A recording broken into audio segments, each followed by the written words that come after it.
And welcome back, everybody, to the WoW Nightcap. Sorry we were away for so long, but we were hailed to a mysterious island, and things got a little wonky. So we're in the tavern, a different tavern. There be mead here. It's spicy. It's hot mead. And then also, Talon's here. How goes it, everybody? Yeah, we were away for a little while, but there was a major thing that happened within World of Warcraft. I don't know if you heard about it. Something about a war within. Something minor. Yeah, yeah, just like a minor patch, I think. So, but yeah, we're back from that, and so we're happy to talk about all the things and all the things that we've missed since we've been gone. Yeah. So, I mean, there is news, but I think we should talk about the big old elephant in the room, which is the war within. So, I've completely finished the entire story arc of the war within, short of the raid. Talon through to. I thought he was done, but he needed to get one more renown level with one of the ringing deeps, and he'll be finishing the quests. I would say probably tonight, or between tonight and tomorrow, but we can still talk about it up to the point where Talon got to, and then we'll save the rest for the next episode, like the finale stuff.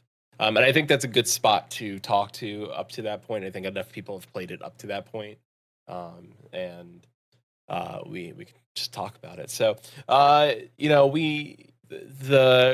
right before the expansion launched, Blizzard went in and had the not early access, the pre-launch event, kind of digging into the past events of Azeroth, and that had mounts and everything. And the day that the early access launched, went off pretty smoothly. Like, it just kind of switched over. Like, there was very little like, oh, we're in early access, and all of a sudden we're in beta, we're in access, we're early access mode. So got there, started playing with Susan, and it just right off the rip, like the intro quest with Dalaran. How did you feel about that? Oh, holy crap. I wasn't sure. Okay. I wasn't ready. Okay. Yeah, that's what I think that encompasses pretty much how I felt about that. I was not ready. So I really went into this with trepidation. I was like, all right, it's their shot at long form storytelling. We're hearing whispers that this is going to be like the best storytelling that there's ever been, and they're going to hit the ground running, and we're really going to enjoy what we're doing. It's like, okay, cool. I've heard that before. Okay, cool. Dalaran has been around for a long time and has been moved and shuffled many times. So I kind of thought that that's what we were doing this time. But as I started to see familiar NPCs actually fall, and not just fall, but like die, I was like, holy crap, we are setting pace right off the bat, right off the rip. And I was just sat there staring at my computer going, I don't know what to do. I know I have to go do something, but I'm just like, I'm shocked. I am completely and utterly shocked by what was happening. And what I thought was really cool was that I got to be an active participant in the chaos that was going forth. In that, like, it felt like I was there as it was happening. That my character was actually like experiencing that moment for the first time too, because there was no indication at all. It came out of left field, just out of the blue, like a legit surprise attacks. I really thought like, oh, we're gonna move Dalaran again because this is gonna be our home base, rather than whatever new zone we happen to be going to. But no, that was not the case. That was not the case at all. We weren't moving. It just got deleted from existence. And again, like I wasn't ready. I was not ready for that. Out of all the things that I thought were going to happen, that was not on my bingo card. Yeah.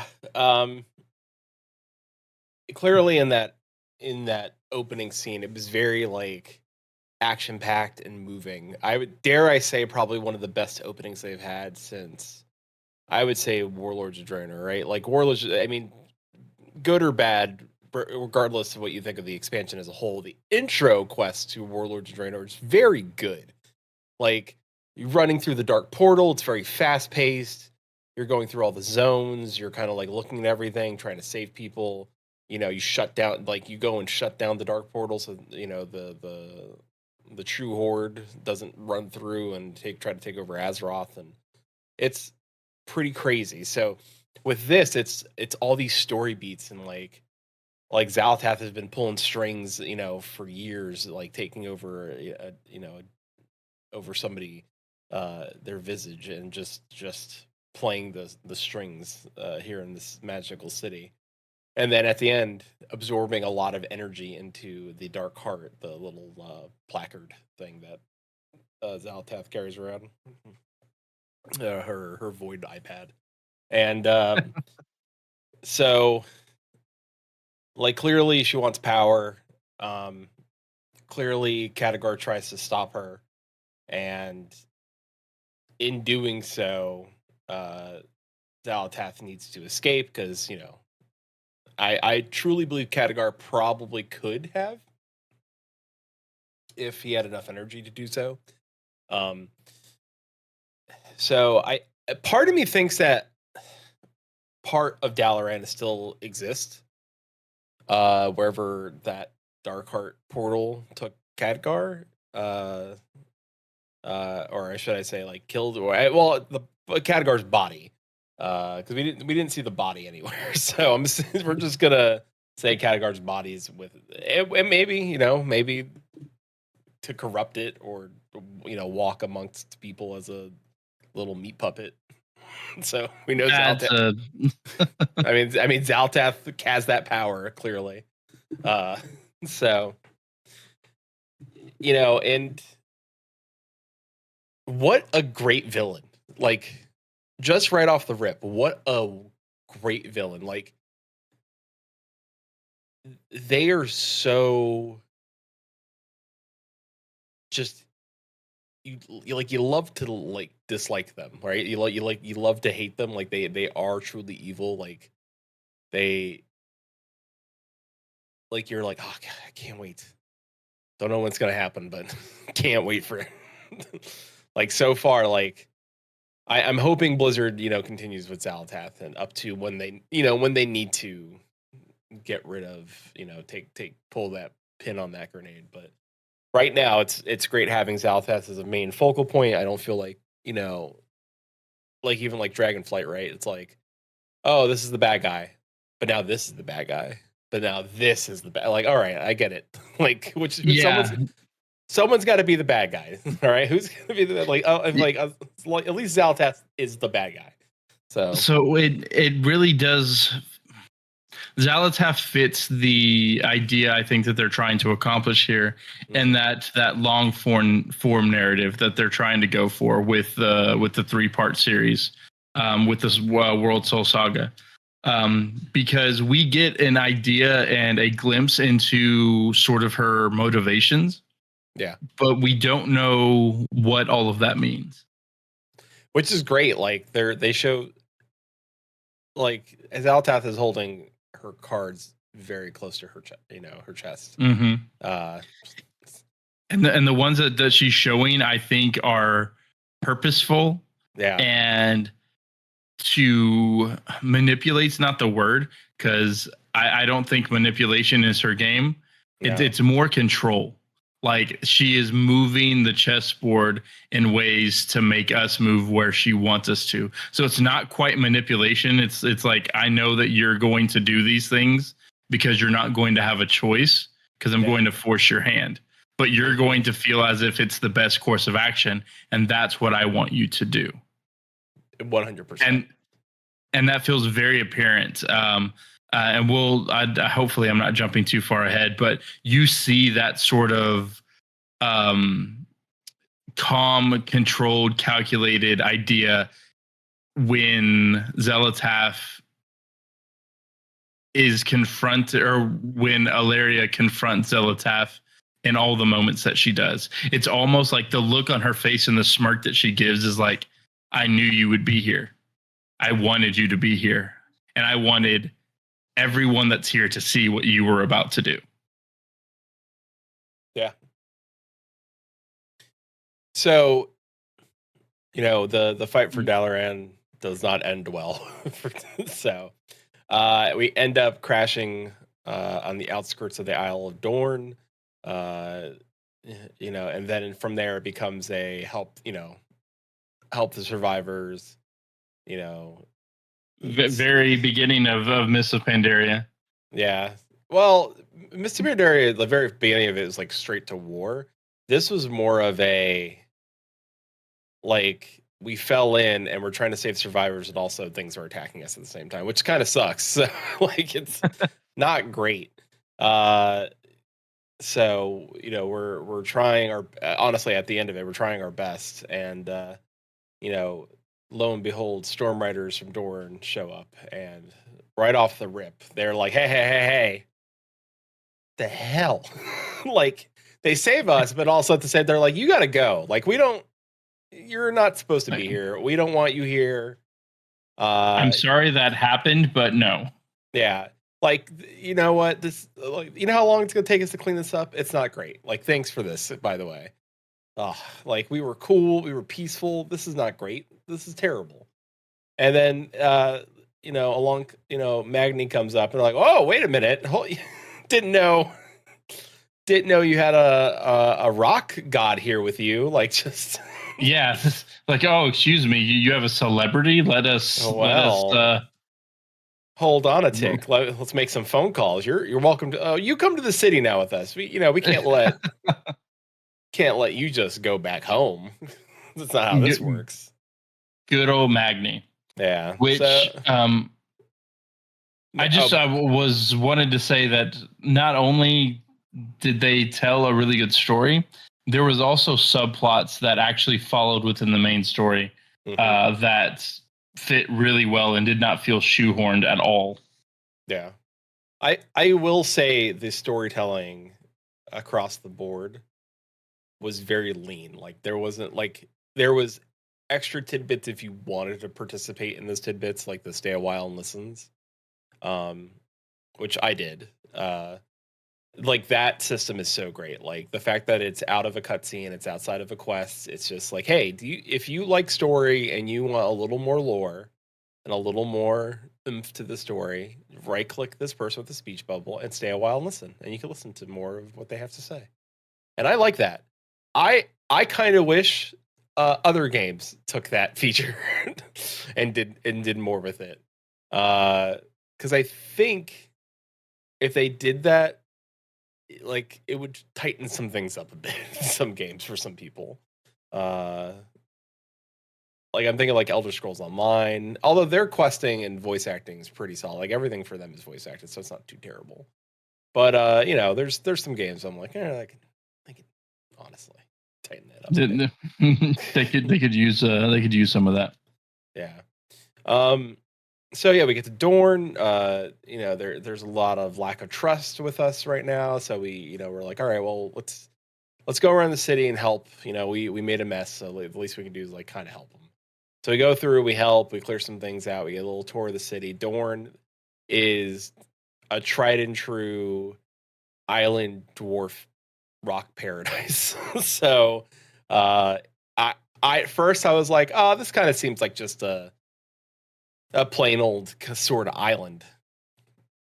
Right. But I think but as I flew around and kind of like got into it, I was like, I kind of dig this island. Like I kind of love it. Like it feels good. Like it just feels nice. It feels like big, but also not too big. Like it doesn't feel like they worked in the realm of verticality this time versus width and space. And Right, right. I really feel that worked in their favor. Like the zone feels big enough, but not too big. I know where the rest of the zones are. Each zone feels like it takes up the right amount of space, and I don't feel claustrophobic in any of them really. So, Which is an interesting way of putting that, considering where the second zone takes us. yeah, so we get through Dorne. Everyone's okay. Sure, finally we can go down the core way and fly down to the next area. So we get down there, and Well, before we talk about the zone number 2, and we'll call it out in just a second, Yeah. but I want to ask this question. When we ended up in Dornegal, yeah, how did you feel, or yeah, how do you feel about making it to the main city hub as your first stop? How did you feel about that?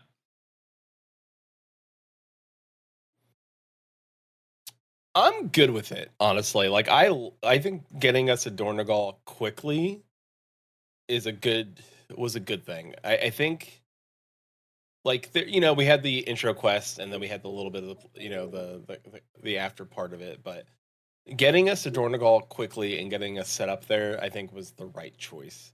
Um, it just made sense. Like we can get our base, we have our inn, we have a quick tour of everything. It let me get my like get all my professions and stuff before I actually got too deep into it. Like I got all my professions and things rolling. Um, we had dragon or skywriting now, like right off the rip. So like it felt great. Like it felt like a natural transition. Like, hey, intro quest, some story beats, some story thing right to the city. Before you can get access, like true access to the city, you have to kind of help us like clean it up. You made a mess. So like, all right, fair enough. Like go and clean it. And then it's like, okay, all right, well, hey, while you're here, I guess you'll need a place to sleep. So here's the end. So it's like, all right, I guess you need to eat food. So you can cook for yourself. So here's a chef to learn how to cook. Yeah, it's like, oh, okay, you need to make weapons. All right, well, here's the mining. And so you got to go get ore, and then so I'm okay with it. Like I really dig the like getting us right to the city, not having us have to like in Dragonflight where we had to land, go through a zone, and then another zone, part of the other zone, and then get to the city. So Yeah. So I agree with you. I think that it was actually a great step and a breath of fresh air to know exactly where everything was going to be and getting super familiar with that right away. I think that was a great start to the campaign.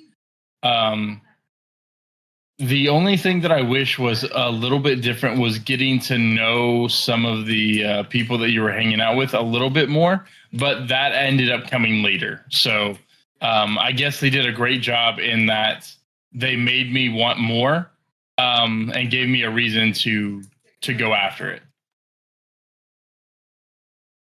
I agree with you. Like it was the right choice. It just felt natural. And then like once we got through that zone, right? Like once we got around kind of like the tour of Dornegal, um, we got the permission to go down the core way. How did you feel going down the core way for the first time? I was ecstatic. Like I loved that.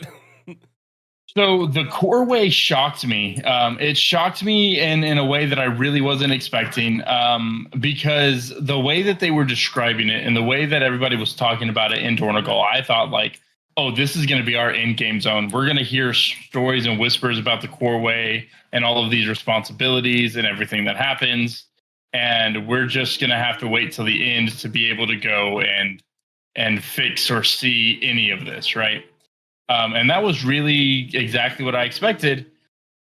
It ended up being entirely different, and we got to see it right away. when I got to go down the core way, and the way that you go down the core way, because skywriting is unlocked right from the start. You don't have to rep grind. You don't have to do anything else. You just get to. Um, and just zooming down there and seeing it for the first time is like, holy crap! This is great. This is really great. I had a lot of fun. I felt like I was riding a roller coaster. Yeah, and I know sometimes there's a loading screen that hits, but if you don't get the loading screen, it's pretty seamless. Like the fact that you go from one massive zone to another, and the zone is very large. And yes, it's a cave, but it doesn't unlike the cave system under Dragonflight, the Dragonflight zones, that area, which the roof on that isn't as high as it should be. I felt like they did a great job of like, hey, people are going to be flying around here. It's like, this does not need to feel claustrophobic at all. Like, this needs to have some space around it. Right. And there's like a whole like there's massive, like it's a massive area. There's a massive zones in there. There's a lot to it. There's water. They're like, and I will say this. I don't know if you noticed this, but did you see how intentional like the water system is? I haven't. How do you mean? Like you can watch the water from Dornegal. Like you can kind of figure out like where the water's flowing in from Dornegal through the mountains and the caves in Dornegal down, and then you could follow it. I kid you not. Like you could do this. Follow a river. If the river transcends the zones, you can follow that river from one zone all the way down to the bottom for the very last zone. I did not notice that. That's really cool. Yeah, I did that the other day. I was fascinated. I was like, oh, where does this keeps going? Huh? There's a waterfall. Sure enough, follow the waterfall, it drips down to the next area. I was like, this is intentional. Like the detail to that, the thought process of that is phenomenal. Like that is such good. Like that's so little of a thing that most people won't notice it. But I took the time because I was looking for fishing treasures. And by the way, I'll touch on fishing later. So good. So the fact that they did that, those little touches are great. So once we get into this zone, it's got its own set of problems and issues. We have a speaker who clearly is, in it for himself. Doesn't want to listen to anybody. Doesn't want things to get moving. Mm-hmm. Has a little bit of comedy in the story with him. Like there's the part where like a trolley doesn't move, and he's like, like he has to like kind of remind his underlings that like, hey, get this thing moving.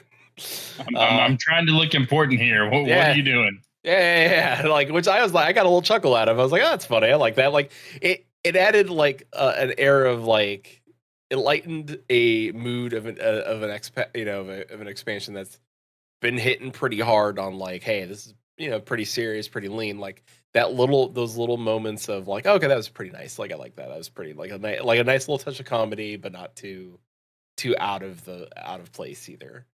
Right. So, we met through all that. Like we got to meet the kobolds down there, and the little kobold city is wonderful. Like the giant wax city that they have down there is great. Oh, I am going to forget his name, and I'm going to feel terrible about it. Oh, what is his name? He is my new favorite.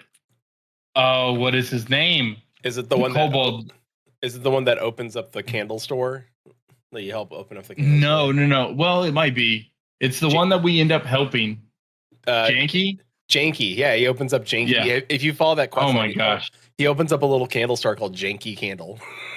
Oh wow, he is like his voice and everything. I spent like maybe 30 minutes trying to perfect that voice, just so that I could hear it all the time. His voice was amazing. Whoever voiced them, you did a great job. Just like the whole time, like I cared about these kobolds. And I really just thought it was going to be like a shoehorn sort of quest line. No, it wasn't. They made them actually important to everything that was going on in the Ringing Deeps. And It was great. I loved them. I loved everything about them. Also, Blizzard, if you're listening, whomever happens to be around there who makes decisions, we need those candles as minions, and we need them right away. Yeah. Do you know the little candles I'm talking about? Yeah. They're so freaking cute. I need them so bad. I want them. You can't unlock that as the thing, by the way. Really that's amazing. Yeah. I will be going to go do that soon. So how that works is that you need to catch there's an achievement. We have to catch all the battle pets of Dornagal. And once you do that, oh man. Well, so, Susan will have that by tomorrow. Susan already has it. By yesterday. I think it's in show off already. She does have it. If you scroll, she didn't post it in there. She does have it. She posted it in our other Discord. She did post it. That she did get it. I'm surprised she didn't post it as in there as a show off thing because she did. She did. Yeah, I did get it. I want to say it's like 30 pets that she caught, which isn't bad. And then you get the little melty candle pet, Waxwick.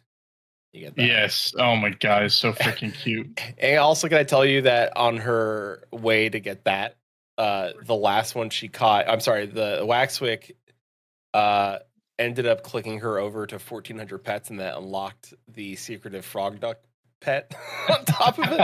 Like, all right, let's just nice. So Susan's over there just living her best life. So she has said that she was going to be the collector of things, and man, has she not lived up to that expectation. I guess that's awesome. Yeah. So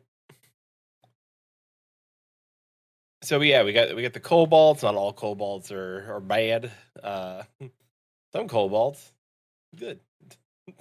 They just want to be your friend. Yeah, they just no takey candle. That's it. I love how that was still a thing. Like, even though this is a people far removed from everything, there was still very much an air of, no, this is just central to kobold personality. You don't take the candle ever. Don't do it. No, you don't. They get very finicky about that candle. They sure do. So it was that zone. Great. The storylines there are wonderful. Like I love that it's not just a political thing. It's a the darkness is down there, and then we learned about kobold culture, which is something I don't think I'd ever would have learned about without playing this expansion. So the fact that we got that information, great, fantastic, love it.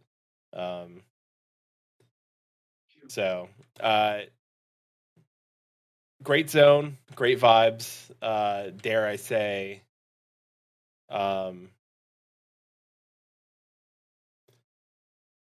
probably one of the first zones where you get in there. Like, I think if you're a person that doesn't like caves systems in World of Warcraft, I would say that this zone is a good example of how caves can be done well.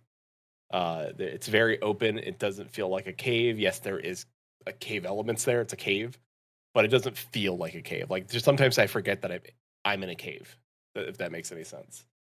So. Oh yeah. I sometimes have to remind myself that's what's going on, because it exactly like you said, it doesn't feel that way. Yeah, it does. It really doesn't.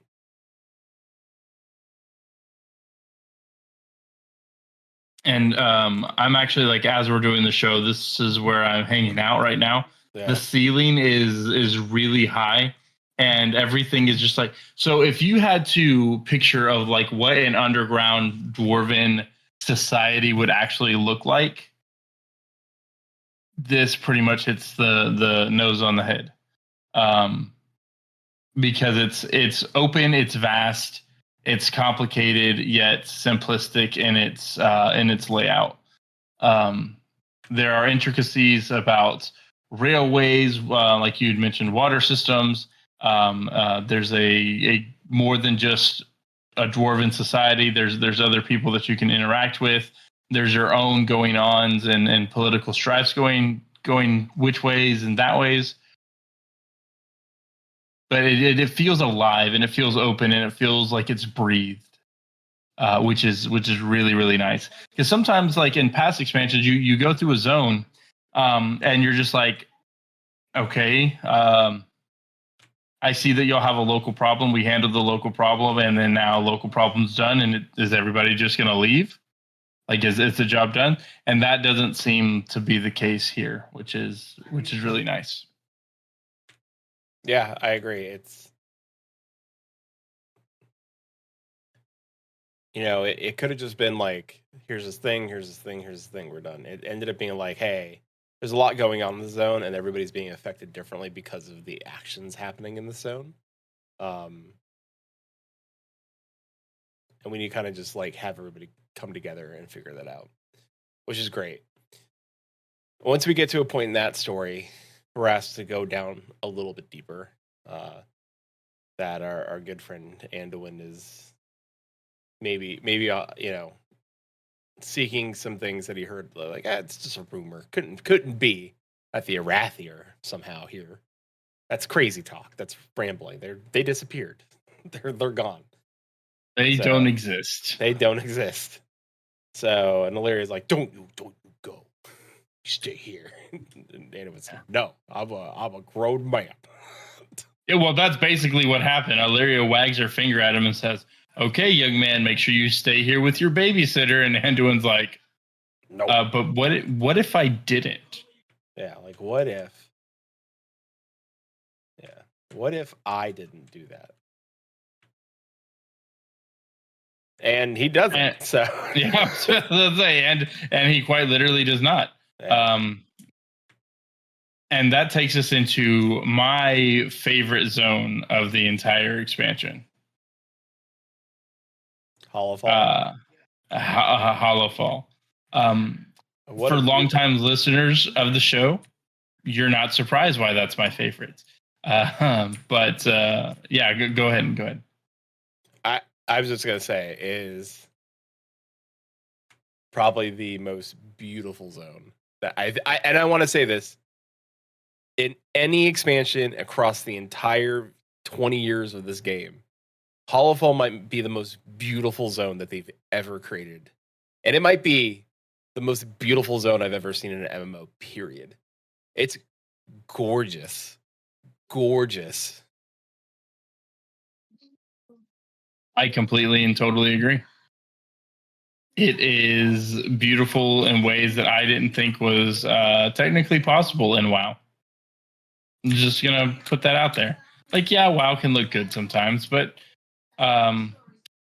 let's just be honest, it's not gonna win anything for its in-game graphical fidelity sometimes, right?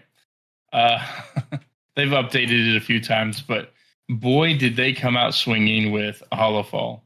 Hollowfall, that walk down, I think we were all in Discord together, or maybe we all happened to be online at the same time. I don't really remember. But I remember just commenting, when you get to Hollowfall, that walk down was just amazing. The most beautiful thing that you will ever, like, it was, man. I need to find my words here.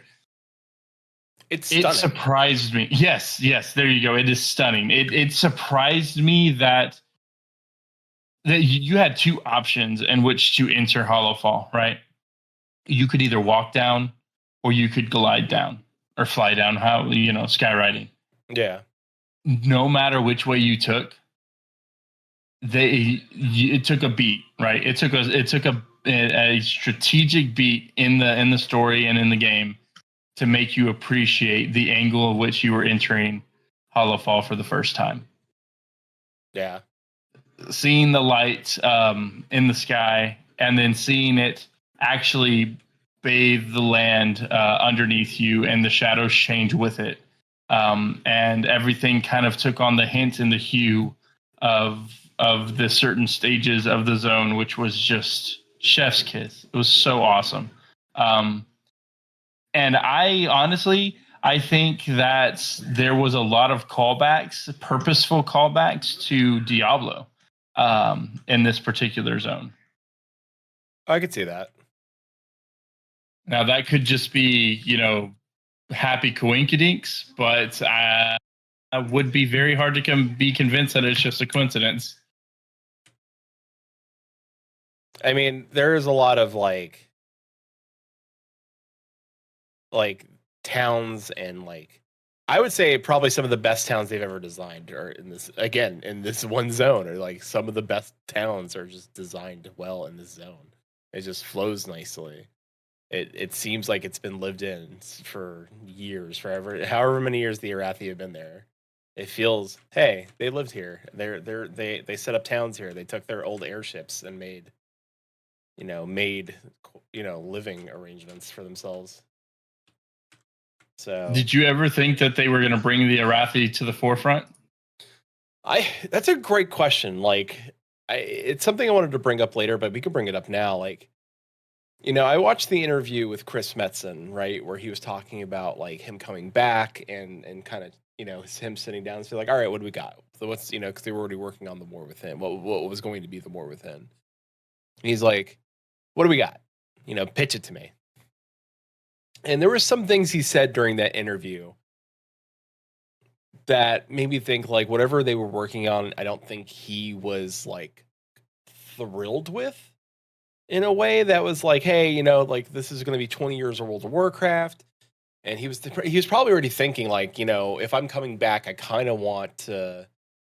He probably saw what Shadowlands did and probably was like, that's not great. No offense, but it wasn't, and then and he played Dragonflight, and Dragonflight, for better or worse, like the gameplay wise is great, story wise is so I think his thought process, I'm sure he's played Final Fantasy. Like there's no way, like Chris Metzen strikes me as the person to play Final, like he'll play an MMO just to see what they're doing story wise and what they're doing. Like, so he probably had the thought in his head, it's like, well, we have all these storylines we haven't touched, and we have this sword, and he's like, he probably looked at what they had, right? And they like sometimes they're too far deep, but I wonder, he even said, he's like, well, I took what they had and I had to like kind of like curve it towards this thing. So I have a feeling that what we're seeing is, yes, the story was very lean and was purposeful in the way we were delivered that story. I have a feeling we won't see Chris Metzen's touches until like true touches until mid expansion, like not necessarily like this next patch, but I would say like mid expansion story going into midnight, and then we'll start seeing like deeper like Chris Metzen like influence on the expansion, which is a good thing. Like that's not a bad thing. Like, so I mean, right now we're in a good place with it. So the fact that we're going to get that stuff, I'm hopeful. And that's not a knock to what we got. I think what we got was really good. And we got to meet Faerun, Lothar, who in of herself is a badass, and she's very cool. A daughter of the light for sure. And it's an inspiration to Anduin, no less. So. Oh yeah, and I think they handled that really, really well. But I don't want you to lose your train of thought. But I have thoughts about their relationship. So, we go through this zone, and you can kind of tell like this is the people that were ready to put down their swords, and like, but then like didn't go right. Like they were fine for a few years, and all of a sudden things start getting a little wacky. Crystal turned from white to purple. And we didn't even talk about that with the zone. Like, so that does happen. Like story beats, like it does happen during the story for the first time, and the zone changes randomly. And it's not on a set schedule. It is a random act that happens, that the zone changes from light to dark. And when that happens, the whole zone changes. Like it goes from like, okay, there's light here, to like, oh, oh, there's not light here, and they're like all of a sudden it's like, okay, well, we have to like fight back the void now. The void's here. There's like way more like void type things. There's a lot of unanswered questions in the zone. That I'm like, what is that? What is that over there? And why is it? Why can't I get to it? It's there on purpose. I can see it, but what is it doing there? And what am I? When do we have to touch it? Um, so I mean, have you noticed the giant floating flying squid in the sky? Oh yes, I absolutely have. The Guardian? One, uh-huh. I thought that it was going to be a cool thing that you could try to pull, and just like WoW of old, where there's just like this really big boss, and you can get a bunch of people together, and you can all try to take down the zone boss. Is basically what I thought it was, like a zone boss of old. Apparently, that's not what it is. You can't reach that sucker, and I'm really curious why not. Yeah. What are you doing over there? What And it also is giving me, and forgive me, I know like when I say this, like some people are going to cringe because I know that part of the story is over, but it's giving like Nazoth, like hardcore. Um, and I know Nazoth is supposed to be done and over with, but I don't necessarily know if that's entirely true. Wish. Because Zalataf was able to hide in a dagger for a really long time during all of that. mm-hmm. So I wouldn't be surprised if there is some old god void shenanigans also going on at the same time. Yeah, I don't know if I think there is. I'm not disagreeing with you on that part. I don't know if it's N'Zoth necessarily. There is something there. I got a question for you. There was a little side quest in the zone with a fish. Did you do that quest? You're gonna have to give me a little more than that to go on. You find a fish, like it's in the oh god, what are they? They're like angler murlocs, like sort of things. There's like it takes you over there with Faerun and Anduin, and there's a little like a fish caught in a net, and it's a side quest. Okay, I did not like I started it. I have it, but I did not. I have not completed it because I was trying to rush through the story to. Let me tell you something. Finish that quest. It is. It is. Just finish. It's massive. It is massive. Like, does it answer a lot of questions? No. If anything, it makes a very bold statement and leaves you with asking a bunch of questions. Okay. Like, what the hell? Like, that quest ended with like, oh no. Like, I was like, that's not like whatever is happening is not good. Like, what I was just told is not good. All right. I'm very curious now. Yeah. And now also very scared. Yeah. Yeah. You get a pet, I think, at the end of it too. So, is it a fish? I feel like it should be a fish. Is it a fish? It might be a fish. I'll confirm if it's a fish. It might be fish-esque. That doesn't make me feel great about that statement. Like, I think it's in the fish. Like, it's definitely a sea. Yeah, it's a sea creature. It's not a fish per se, but it's definitely a sea creature. Like, it's like a what's it called? Like a sea slug. I guess that's what it'd be called. Okay. Yeah. Now, I'm not going to tell you what the flavor text says. So you're I'll have to get there. I'll have to find out for myself. Sure are. Sure are. Like, it is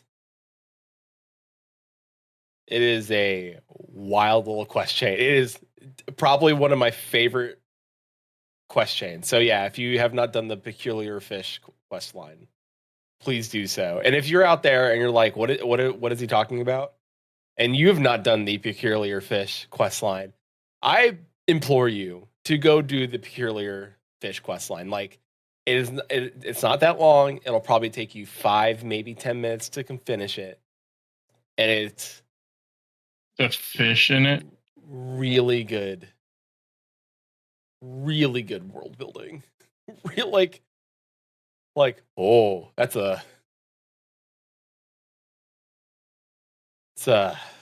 bold, some bold claims that and some things that I've learned some things, and those are some bold claims. So fantastic. I'm excited. Okay, I'm looking forward to getting that done. Yeah, you will. It's so worth it. So worth your time. So all in all, I would say, I want to point out that we're not giving us a lot of spoilers. We know that some people have not played the expansion yet, so we're not touching on a bunch of spoilers. Oh yeah, for sure. I don't want to ruin things for people. It is very MSQ heavy expansion for the first time, and if you don't care about spoilers, we're still giving you hopefully what you want, which is it good? We'll get there. So you get through the zone, and it's just oozing with lore and understanding, and the Arathi, and they came here with, like, you start to notice that the Arathi have different sorts of ears. Like, their ears aren't normal than like human ears. There's some influences from the elves. They're kind of like half elf, half human hybrids. There's a lot here to unlock and figure out, and what's going on here. There's a lot to dive in this zone, and they answer a lot of questions. Like, in that, my favorite part is, like, they had the forethought to think about, like, well, how come they don't just mage teleport? Well, like, they didn't have any. They only had one mage with them. Like, all the other mages died in the crash that went with them, and the one mage that survived, I believe, was a child and wasn't ready. Like, they were still in training, so they didn't learn how to do, like, teleports and all that stuff yet. So, like, it made sense. And there's a quest chain that follows that and tells you, it, like, explains what happens there. And that's also a very good quest chain. It's just fantastic. You learn more about Faerun, and Faerun was the first orphan because she stowed away. Her parents are back, on the other side of Azeroth, because that's where the Arathi went. And they crashed here because they were coming to help spread the light. They were coming to help the forces of Azeroth. For what event? Let's see, what happened, like, was it 15 years ago? Roughly, something like that. Like, something along those lines. I'm trying to think what happened, like, 15-ish years ago. It wasn't like Wrath of the Lich King. It was maybe Cataclysm? I think you're right. After Cataclysm was Mist. Sounds right. Right. So it had to have been either at the end of Cataclysm or at the very beginning of Mist. But I don't remember anything at the beginning of the Mist that would kind of hint towards anything like that. So I'm more likely to say Cataclysm, but also, like, you don't get me to lie to you, because Cataclysm was also a long time ago.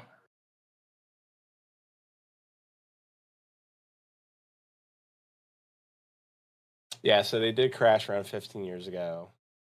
2,500 years ago, the Arathi were the dominant human empire, but they left and went across to the other side, leaving now Anduin's, family's empire to kind of lead. There was, of course, Arthas's family's empire as well. There was, which kind of, what happened there. So, So, and like the zone named the Arathi Highlands were named after that. Like, there's a lot of like, they were so I guess 15 years ago they were doing an expedition.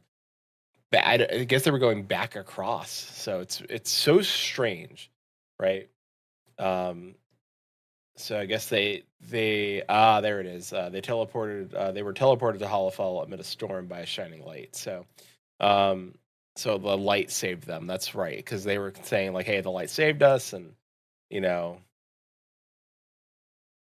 so it's solid again, solid world building. You fall in love with this zone. This zone is massive. It does not feel doesn't feel like a cave. There's an ocean in there, so like clearly like there's a lot, and like I keep thinking like, damn, Azeroth is big. like like Azeroth is a big place. It's big. So it's got under earth oceans, which entirely can be a thing. So yeah. So it's fascinating what's going on here. So we get through this. We're getting through. We're lighting lights. Making it bright down there, and then we kind of end up taking the fight to the bugs, and we go down one more layer. Yep, and that was. And if you're, and that was where. And if you're Talan, who's an arachnophobic, you're not having fun now. No, not at all. Not at all. But also, if you're wondering, Talan, Blizzard was so nice to make arachnophobia mode so that you didn't have to get scared about talking to all the spider bug people. Yep, sure did. So they gave an option. Yeah, an option.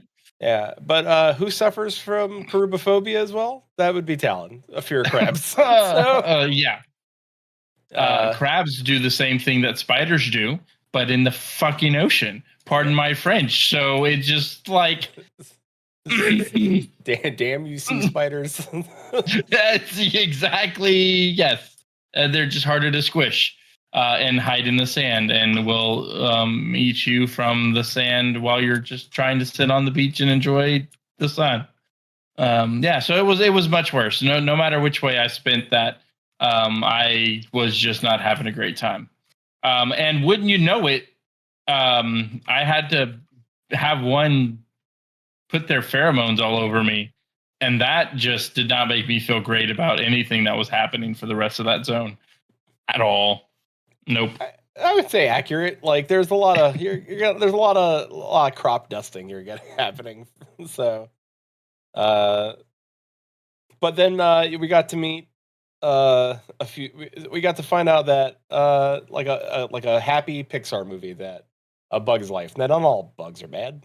Some bugs want to be your friend. And if they are, they'll shoot their pheromones on you. At least they asked. There was consent. So, so come to find that a lot of our friends from Dalaran were down there. They got during the attack. They got swooped up. And also we got to meet what Susan feels is thinks the internet's going to thirst over. Madam Web over there, down there. I don't see that happening, but I could be wrong.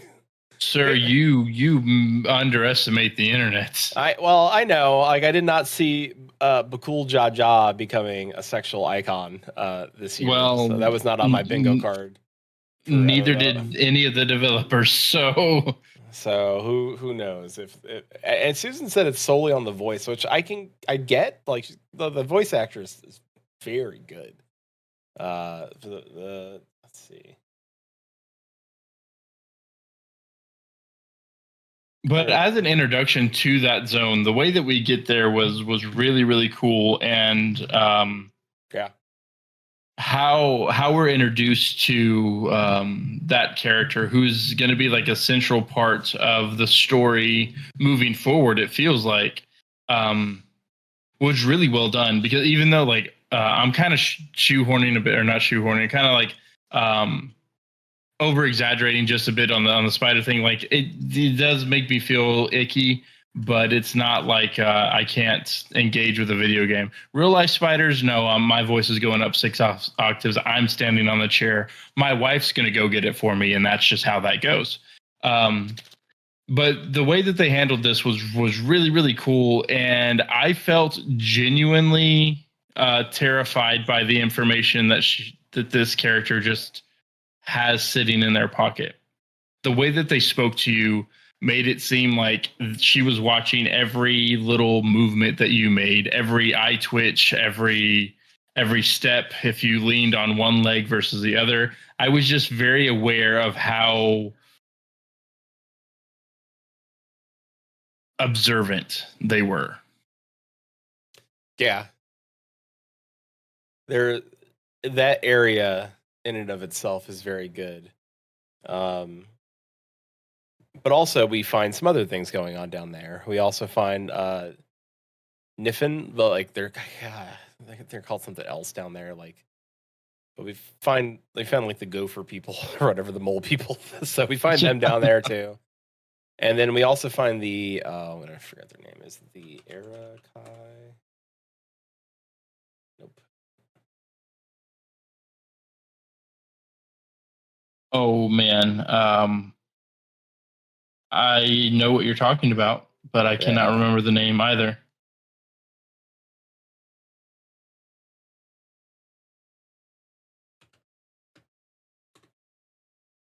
Well, in either case, like a bunch of different types and factions of the now I can't even remember the overall name. Um, I'm getting those names. I'm gonna find out.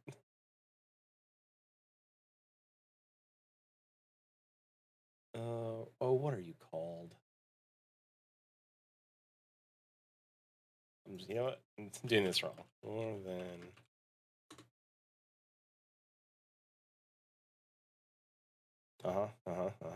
Yep. So we had Earthen, which are great.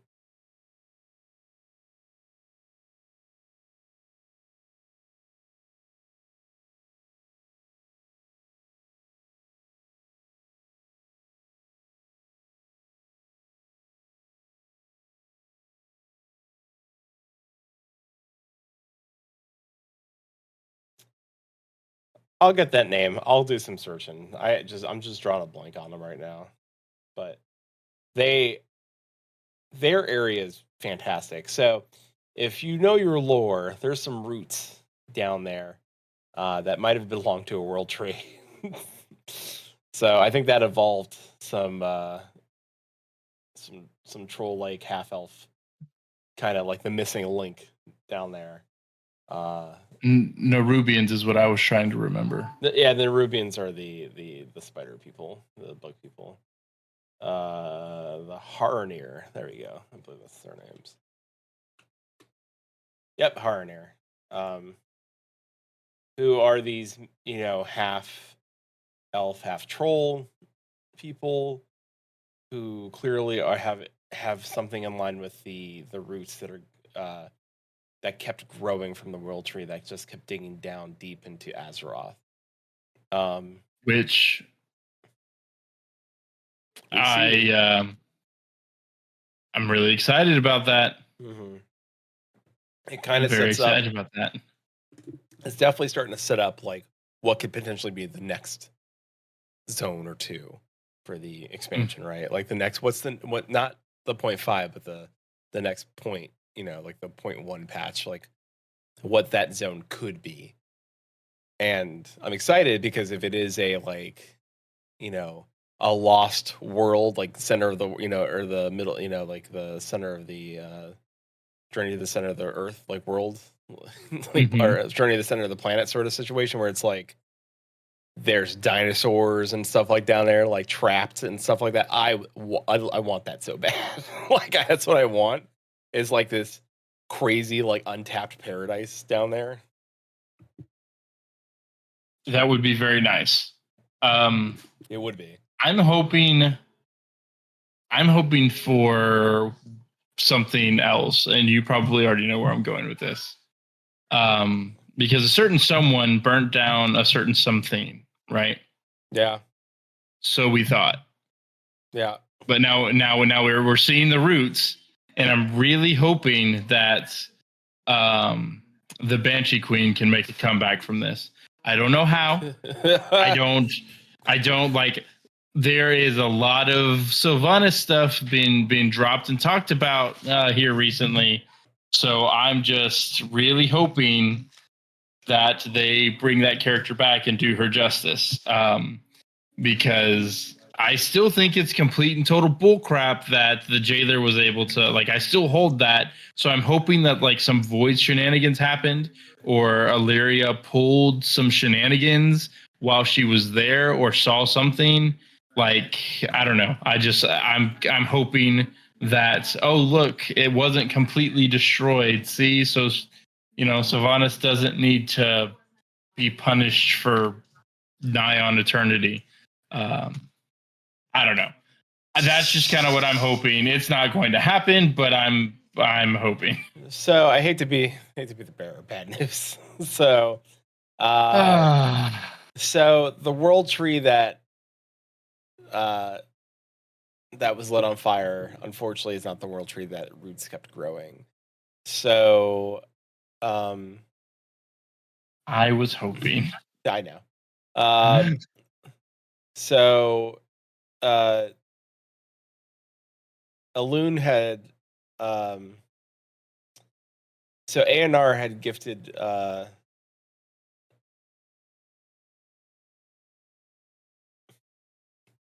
Loon had gifted ANR a tree, a world tree of life. It was very like a life tree. It was the first great world tree of Azeroth. And then you know, just an old school Titan just coming out. And the Titan of Order, I forget his name, ripped the world tree out of Azeroth, like just yoink, rip the broccoli stalk, right out of there. And I was like, no, like, because it's like, this is all about order now. Like, we're not playing this game. It's got to be like every there's rules, right? We're living in a society where there are rules. So nay no on the world tree. Little did they know that the roots kept growing, and where that world tree was ripped out, that ended up becoming a font of life, so to speak, right? Like a life pool. So that's where like the trolls and the people around that area that were trolls ended up evolving into elves. But the roots of that system kept growing. So, and then the Titan only saw the top part of it, never went down to be like, what's going on there? What's going on with these roots? Get this root ball. So you got to get your root balls out, folks. That's what I'm saying. Is that really, when you rip out a tree, the roots are still gonna do some damage. So you got to get those out of there. So those roots clearly have kept growing for a very long time. So we're gonna see what happens with that. And if you were wise enough to do maybe some spelunking across Dornegal, you would have learned some tidbits about the Titans and the Earthen and their edicts. So originally the Earthen, I guess we're getting a little mouthy. We're asking a little too many questions to their Titan creators. Like a lot of whys. You know what I'm saying? Like, why we gotta do this? Why? And so they were like, all right, time to rewrite their program, or else we scrap them. Yeah. Super subservient. Yeah, and they did. They gave them edicts, right? That's why their whole thing is like, well, but the edicts, we got to follow the edicts, right? And you follow the edicts, right? You get to the point where you keep following the edicts, and you learn some from tidbits across Dornegal. Like, I don't think the Titans are good. Like, maybe not all of them. Maybe some of them are, but they're starting to find out that yeah, exactly that part, that maybe these guys aren't as swell as maybe we had originally thought they were. Yeah. So we've had some run-ins with the Titans before that weren't always on the up and up too. So this kind of checks out. Yeah, anytime we've touched any like Titan facility, it's always been like, well, we're gonna kill you. You shouldn't be here. We're gonna destroy it. Like, oh, okay, well, the option is like if this isn't working, planet we'll destroy the planet. That's the option. Like, right? Like if you can't mind your P's and Q's, just the option is hit the, self-destruct button on the planet. Complete and total genocide of everything. Yeah. And that's what makes me curious of like, yeah, what are all these Titan installation for? Or like what are all these for? And are they really maybe like self-destruct system? Like is it just like bombs all over the planet? Like, like you pull the trigger on like you hit like the one goes off, the rest, the rest of it tumbles sort of situation. Right. So very, very curious, very I have a lot of questions. I don't have a lot of answers yet. So we go through these 4 zones. They give us a lot of great information, and they do a lot of world building for what's to come. If I have like, and also I mean, there's also plenty of side quests across all the zones that are beautifully done. I mean, some of them are cheesy still, which is fine, but there's a lot of really well written side quests, like really well written side quests, and some of them are voice acted, which is great. Like there's a very sad one in Dornegal, like very sad, like made me, made me shed a tear. It was very well written. You need to do that one to unlock the Earthen race. Anyway, so you want to unlock them as a allied race. Please, you have to do that quest anyway. But that quest chain is very good, so good. I do want to give a rating for this expansion in its current state. I don't know if you're comfortable to do that. I am, because I'll base it on the story that you've done so far. I won't base it on like the latter half. I don't think that's going to affect my rating either way. So I think overall, this for the first attempt for them doing like an MSQ based story driven narrative for an expansion, they need to keep this up. There are some things I'd like to see them change.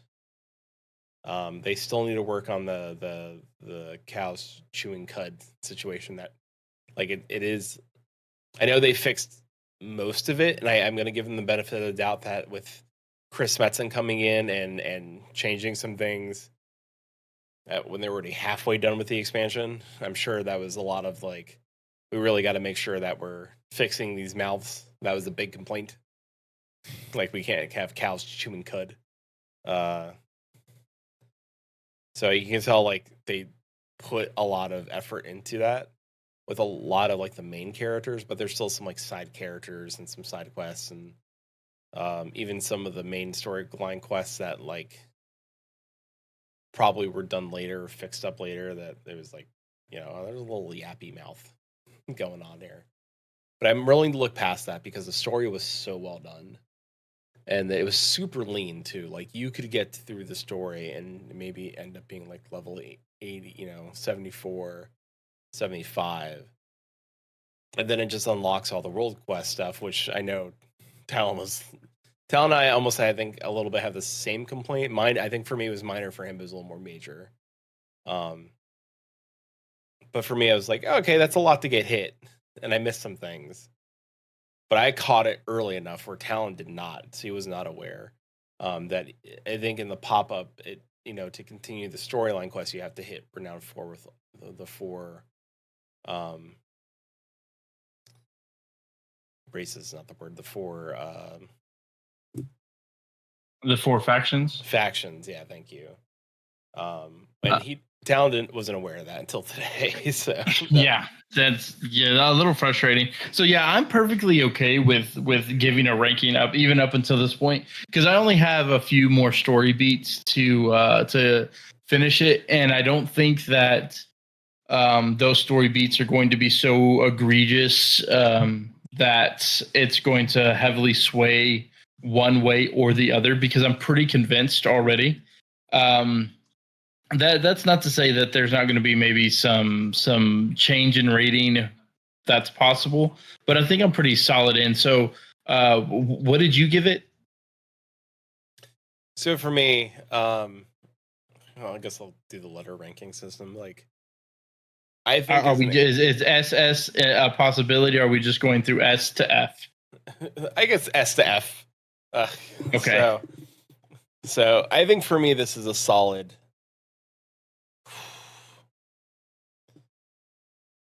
I almost want to give it an S. I'm going to give it an A plus.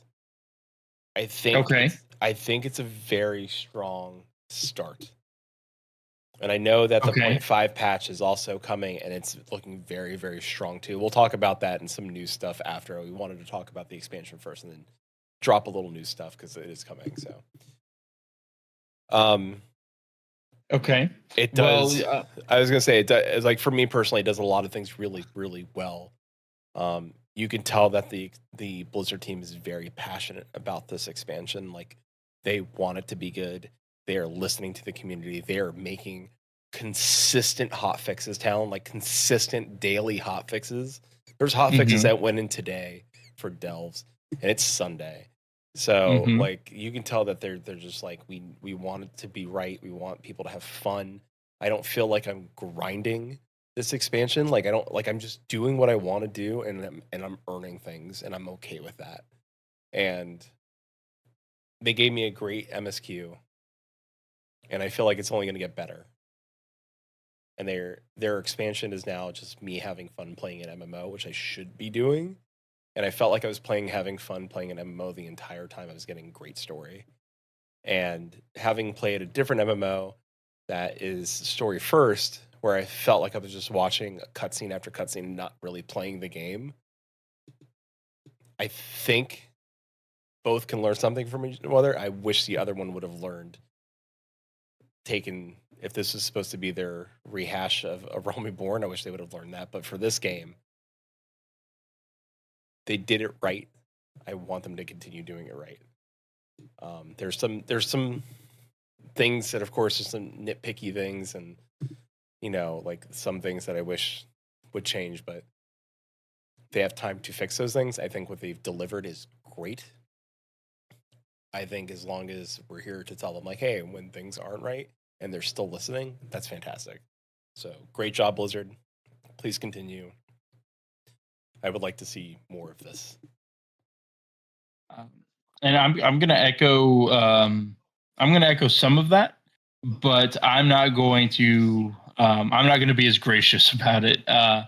So if I were to rank it, if for me Dragonflight, and I don't remember what I had said it was right when Dragonflight launched, but I remember being impressed, and I think I was mostly glad about all the other shenanigans that were going on, and that stuff was being fixed more than the actual gameplay itself. So I think that pretty heavily skewed my rating of Dragonflight. But now that we're on the other side of Dragonflight, if I were going to give Dragonflight a rating, I'd give Dragonflight a C plus. Right. And if Dragonflight's a C plus, for me, Wrath is definitely is an S. I would give right now out of the box, I would give The War Within, I would give it a B. A solid B, not a B plus, not a B minus, but like a good solid B. This is why. So the story and the MSQ is very good. I am very glad that for the first time ever playing a WoW expansion, I understand what's going on. I understand why we are where we are, and I understand what the goal is that we are supposed to be doing. I no longer feel like I am just an adventurer being caught up in the events of whatever's happening, and I just happen to be around when it hits the fan. I feel very involved. I feel like this is important to why I'm here. And it just is all making sense. And even though the story isn't necessarily about my character, which is, depending on your preference there, I'm getting to see things about characters that I care about, told in a way where I'm just not some awkward bystander in the room, if that makes sense. So their writing team has definitely done a lot better. But there are some things and some criticisms about the gameplay and some of the systems that I wish were better, and I know that are going to improve. And that's why I give it the B right now, is because I know it's going to improve, but I don't want to express like the overall like just give it the stamp of approval and say, hey, this is great. And that there's only up from here. I want to be able to give it, hey, you did something solid. Now recognize what you need to do better and how to fix it. And some of those things for me are going to be like, this is my biggest complaint, and this has been my biggest complaint for every WoW expansion ever. There are a ton of dungeons in this game. Why are we doing them? Why do they exist? There were only a few dungeons this expansion that the story or even some of the side quests actually led you to. And that just feels really disjointed, especially like if you're trying to go through the campaign and then you're also, let's say you want to queue up for a random dungeon, just a random normal, right? You get in there and then you're doing things that would not necessarily make sense for you to be there, first of all. Or secondly, it doesn't seem like it ties very well to the overall story of why anything's happening the way that it's happening. And that's been a complaint of mine for a while. The other thing is, once you get to a certain point in the campaign, you are overloaded, and you mentioned this. You are overloaded with things that just pop up on the screen. This expansion, they've done a much better job of like feeding you those breadcrumbs so you kind of know where each of those pop-ups go to. The frustration is knowing which pop-up to follow right when it shows up, because it all just kind of appears. And in that sudden appearance of everything, I missed a very important mechanic of this particular expansion, where they want you to be renowned 4 with all the factions before you can continue. And my thing is, if that's going to be your thing right off the rip, then you need to, one, either make that very apparent from the start, or in the campaign lead you in such a way that you have those things ready to go so that you can continue. Otherwise, it takes you completely out. And now not to say that you can't take breaks from playing a game, but I thought I was done. And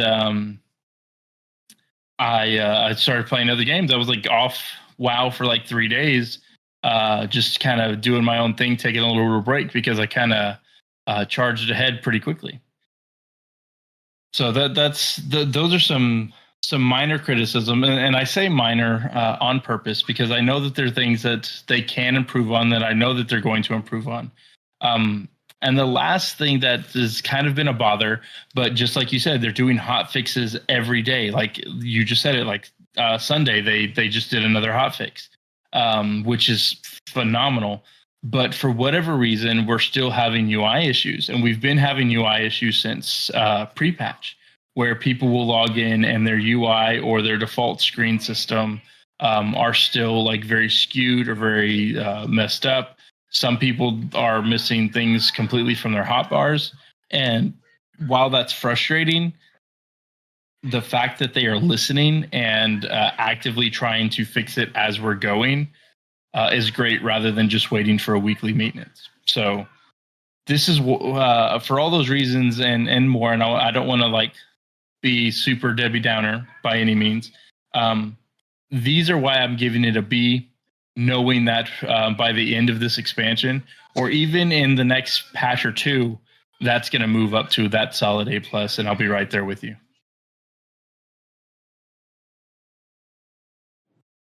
No, I totally get it. Like, I'm not having those UI issues. I don't know what's could be causing them. So, like, for me, like, and it's that's always going to be like based on like down the systems and what's running what and causing those. Like, I had zero UI issues, so my experience is going to be very different from most things dealing with that stuff. I'm used to a bunch of stuff popping up on my screen as soon as you like finish something in WoW. So, right, and just because that's been the norm for so long, and I feel like people are kind of just used to that or expect that. But there's a better way to compartmentalize these systems rather than throw everything at once. Because I'll be real honest, I have 1, 2, 3, 4, 5, 6, 7, 8, 10. I have 13 quest objectives that all have to do with beginning season 1. Yeah. That's a lot. I will say, if I was a new player, I'd be overwhelmed right out the gate. Exactly. And if I understand this right, this is supposed to be like the reset point for World of Warcraft, right? This is supposed to be the entry where if you are returning home, it's gonna feel that way. And if you're coming in for the first time, you're gonna be welcomed and you're gonna understand what's going on. And I think that's great, but we can definitely improve in that measure for sure. I'm not saying that we have to go so handholdy to go all the way to Final Fantasy, because I think the way that they do it isn't necessarily great either, because sometimes I'm like, let's go, come on. Like we've done this before. We know what this looks like. Just like take off the training wheels. Let's make it happen. Yeah. But there is something to be said for introducing system by system. Even if it's like, hey, you need to, I'm going to take Valor Stones, for example. Valor Stones are awesome. I think it's the currencies that we're dealing with are no more as many than they were in Dragonflight. But we have Valor Stones, right? That's one set of currency. Then you have Renown, which is another set of currency, technically. Let me pull this open here so that we can look at all of these. You've got your Harbinger Crest, which is another set.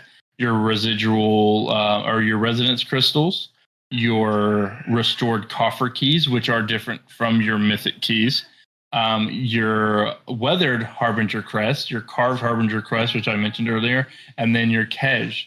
So you've got 1, 2, 3, 4, 5, 6 currencies that you're dealing with right from the get-go, and they just say, hey, go do it, rather than explaining what they are. And it's really cool that you have 6 different ways to get gear on top of doing your heroics, on top of doing your delves, which is fantastic.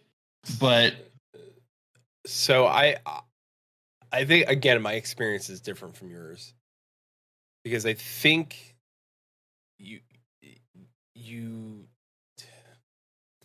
so I saw that triangle quest on you, because Talon had popped up his game to show me, so I could show him where he could like pick up the to get the breadcrumb quest to continue the story. There's a purple quest that you have, right? That'll start unlocking a lot of those, like, hey, this is what these things do. like it takes you like a little tour to explain like those crests and the Valor Stones and how they work and where in the city you deal with all that stuff. So it's built in. It does show you how to do it. You just have to go to that purple triangle and do it. Well, and that one is the one that I have currently is taking care of. I have to do up to tier 10 delves to kill a certain boss.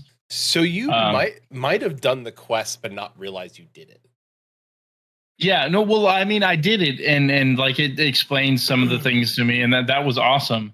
But that's just sort of my like complaint, that it's all at once and it doesn't It doesn't take you to where it says, hey, this is how many you need, this is what you exchange it for, this and then when you're done with that, then you go to this one, because there are ways, and that's already been talked about a bit on other, like on YouTube and whatnot.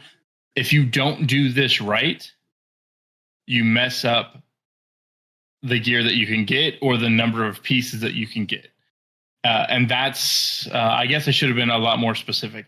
That's kind of where some of my frustration lies in their explanation of some of these things. Because I really think that could be done a lot better. I would say yes. I would say more so. I would say if you are a mythic raider, that would mess you up, right? Like if you're going into mythic raiding, it'd probably mess you up more so than if you were just doing like LFR or like I'd say somewhere between LFR and normal. You'll probably be fine.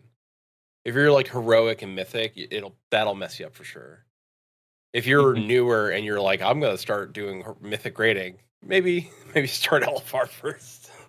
Work your way. Not I'm not gonna if you want to jump into mythic, go for it, but make sure, like Talan said, like make sure you understand what you're doing, or if you are jumping into that you're I'm assuming you have friends or you're in a great guild that will explain how to do that. It's like that is I'm with you. Like it could be messed up easily.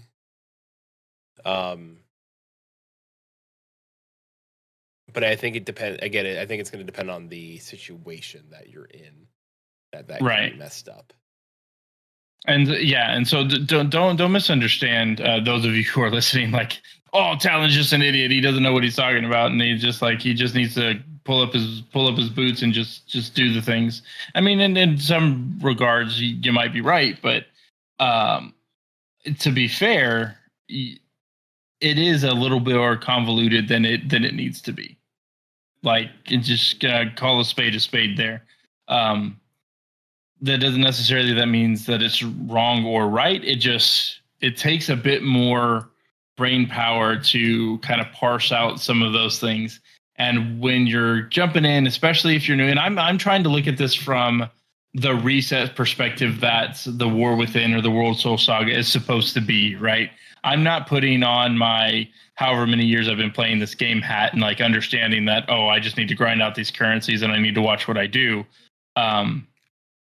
I'm putting on the hat where it's like, okay, if I were to not have played for the last 10 years and I come back into this, am I going to be, would I be okay with what's happening right now? Or would I be overwhelmed? If I was a new player, how would I feel about some of these things? And matter of fact, I had in my static, I had a friend of mine join me here in WoW to kind of try it out. They were already feeling overwhelmed by nearly everything that we were doing, and we had just left the Isle of Expedition. So, WoW's early game. I mean, WoW for a new player. The Isle of oh boy. Yeah, well, but then so imagine finishing that, getting to like, let's say you make it through that and you're able to finish that, and you chromie time through whichever expansion you decide to, and you hit level 70 and you're dropped with the floating head quest that says, hey, ignore everything you've been doing thus far, it doesn't matter, let's come over here, and you go do that, right? And you have the option to be like, okay, refresh me on the story up until this point. You hit that button and okay, I'm up to speed. I kind of know what's going on. I have all the pertinent information to continue playing this game. And then you jump into the War Within. What does that look like? And it can get very like, oh man, I'm max level. This is great. I'm max level and I finished these zones. This is awesome. Oh my God, what is this? Oh, this is cool. Oh, wait, it wants me to do this also. Oh, hold on.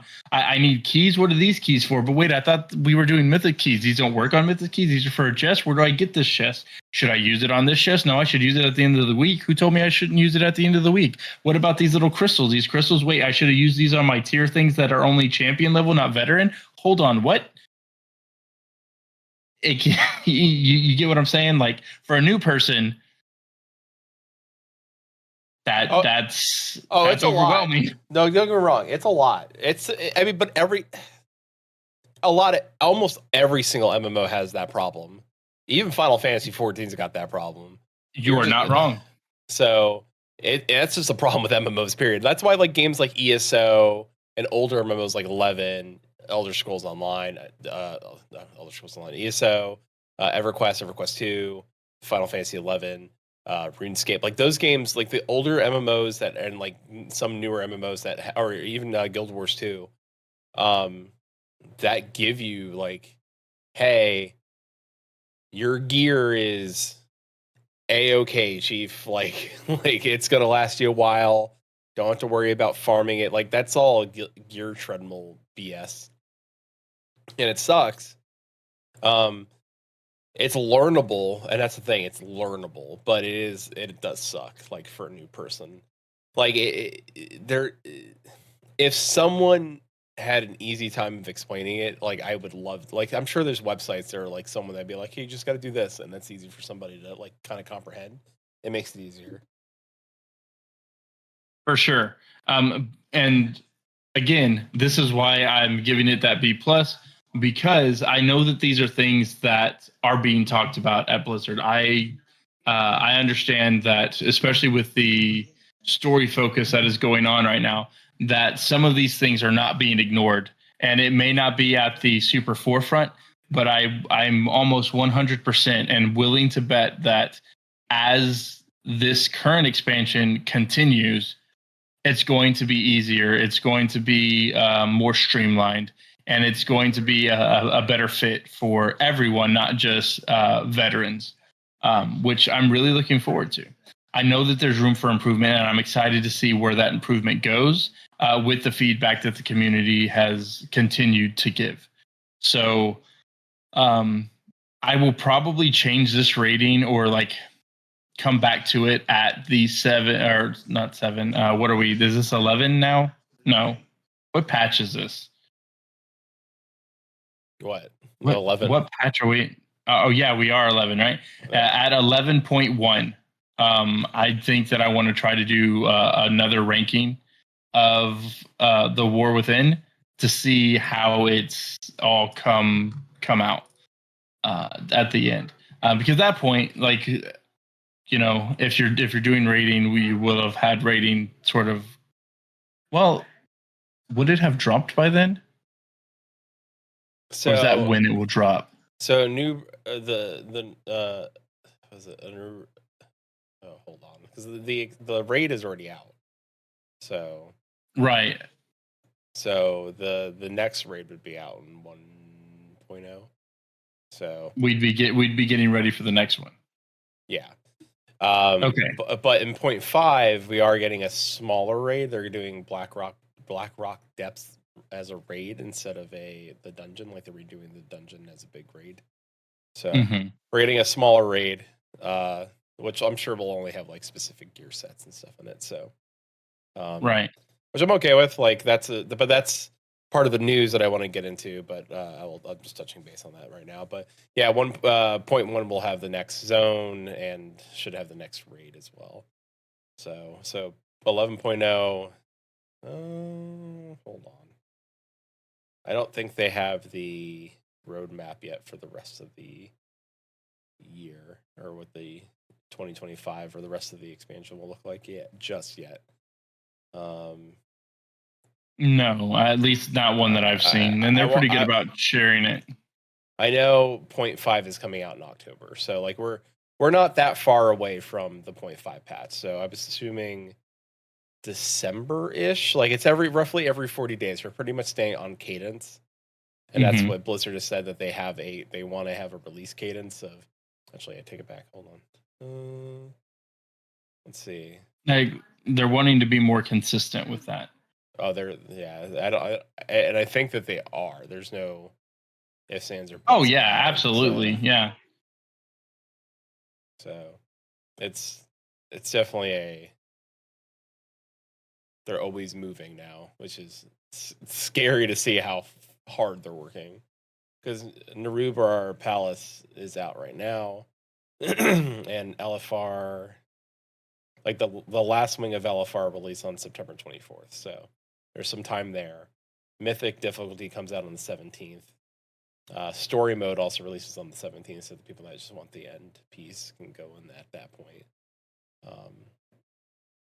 So there's a lot, and like this past week, you got normal raid, heroic, LFR 1-1. You got mythic difficulty for the dungeons, tiers 4+ unlocked, new seasonal delves, PvP arena and battleground seasons started, and rated battlegrounds solo queue started.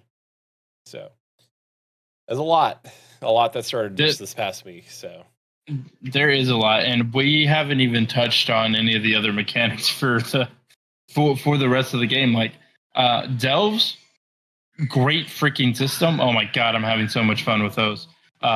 Those are amazing.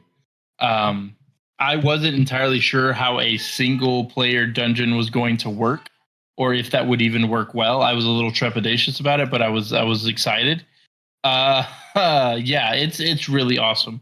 And Brand Bronzebeard, my guy, my buddy, my pal, the AI that they did for that NPC, they did a great job. It's not perfect, don't get me wrong, but it is pretty phenomenal. And then I'm also excited about they're bringing back the tier 2 set for paladins. That looks really, really cool.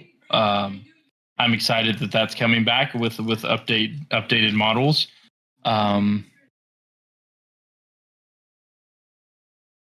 warbands are just the coolest freaking thing that they've added in a really long time. I know we talked about that in our last episode quite a bit, but warbands this time around, now that it's like in and fully proper, holy crap! It makes life so much easier.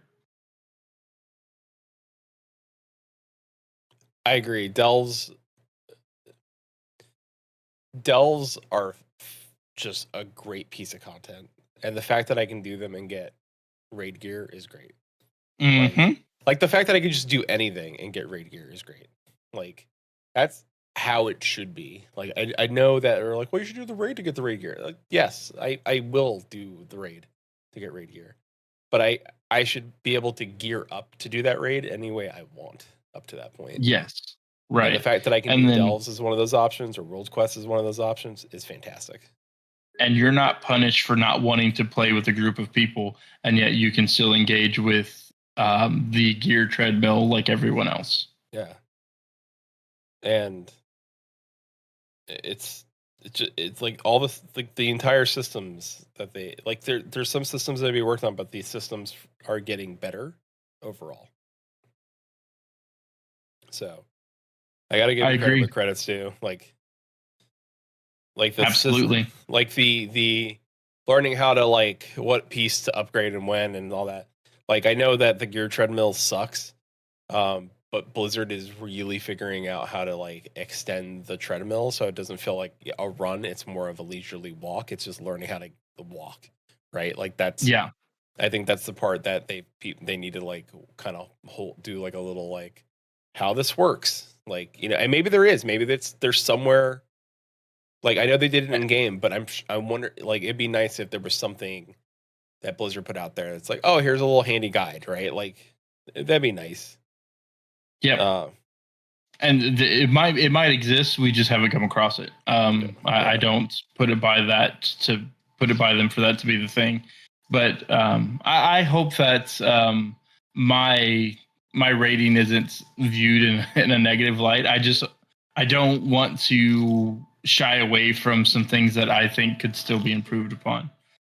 Because there are still things in this current expansion that are just 10 out of 10. Love every part about it. Like, I will say this: one of the quests that you can do, like right from the beginning, is getting a really sick freaking piece of transmog to play the rest of the game in. Did you do that? Yes. Yeah. Like you get 8 pieces of pretty fantastic transmog right at the start. And holy crap, it actually looks cool. I don't think they've done that before. Like the super really cool stuff right at the beginning. At least not that I can remember in this very specific moment. Not to my knowledge. So if you haven't gone and done the Storm Rider quest, do that. Oh, I sure have. No, I got it. I did it. That's great. So it's a long episode, but I want to touch on one piece of news before we get out of here. And is that 11.5 is being worked on. It is the WoW anniversary. It is shaping up to be pretty epic. We are not only looking at so it's so big and there's so much to do and there's so much stuff in it that it's actually becoming a 0.5 patch. It's not going to be a limited time event. It's going to take they're going to give you plenty of time to get all the items.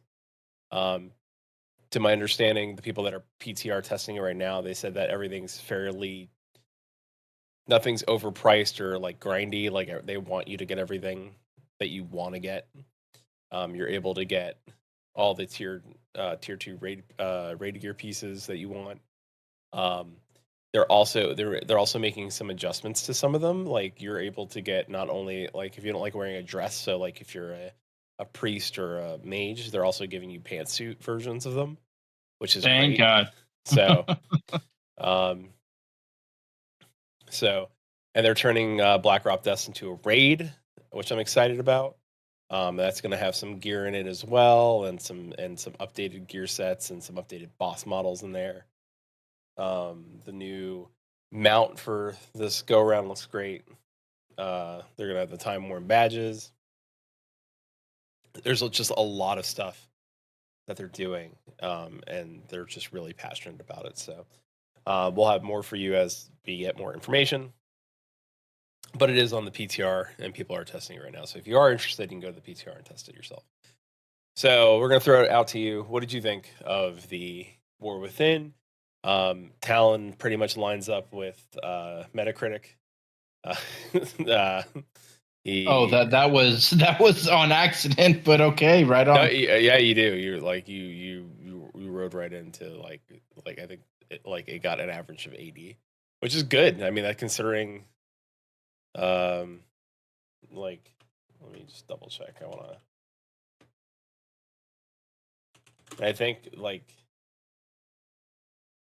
85, and then like average user score of like, I mean, it's 5.1, but that's it did really well across like critics, and I truly believe that. So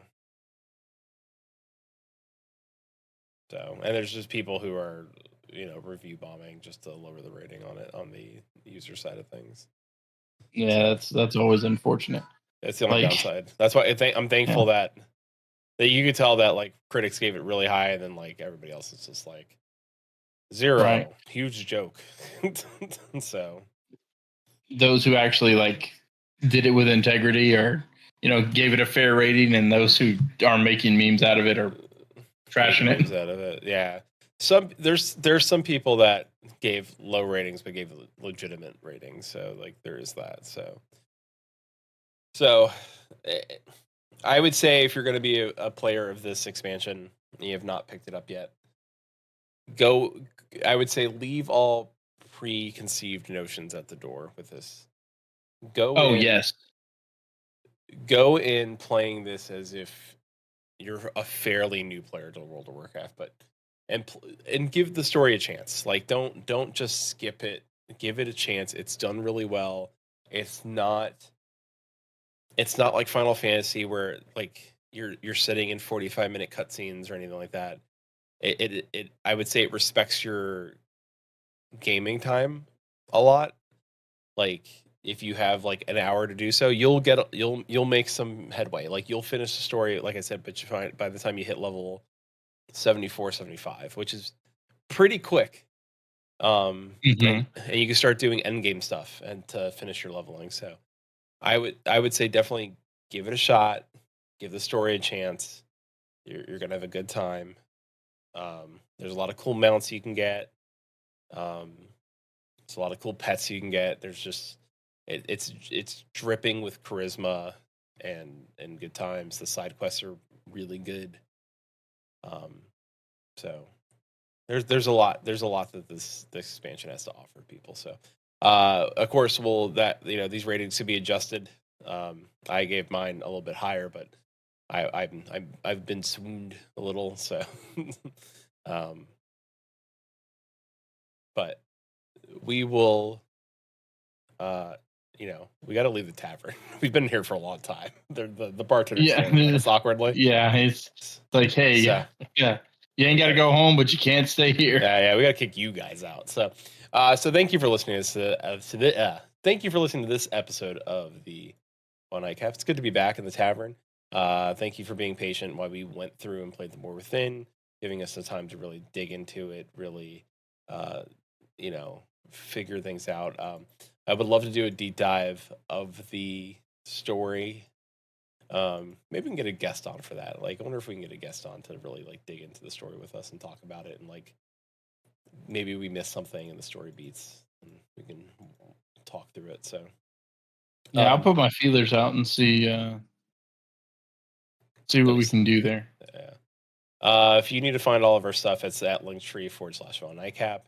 Of course, you can just reach out to us. Follow all of our dudes there. All of our social medias are there. So, thank you for listening to this. This is Longy. We were out for about a month, so we figured a longer episode to say thank you for being patient with us is worth it. Um, Next time, by the time the next episode goes out, we'll dig more into the New Barrard Palace. Raid is out. Delves are getting harder. Gearing will be a thing. I still have to do the new PvP uh, battleground. Looks great. Like the little minecart system looks great. Have you seen any of the PvP strats that people have pulled and kills? No, They're I have so not. fun. It looks so much fun. I see people that will drop between the grates of the minecart track and like drop in on people from above and kill them in PvP. Like they'll just drop in on them and just murder them and just get a win. Oh man, it looks so much fun. It's like a push the cart. You got to push like the minecart to the other side with like the payload. It's honestly. I'm glad Blizzard is going down the path of like battlegrounds versus arenas. So, well, thank you everybody for joining us. Really appreciate you all. We hope you have a good time and you're enjoying the expansion. So thank you. See you later, everybody. Bye. Thank you very much. Have a good one.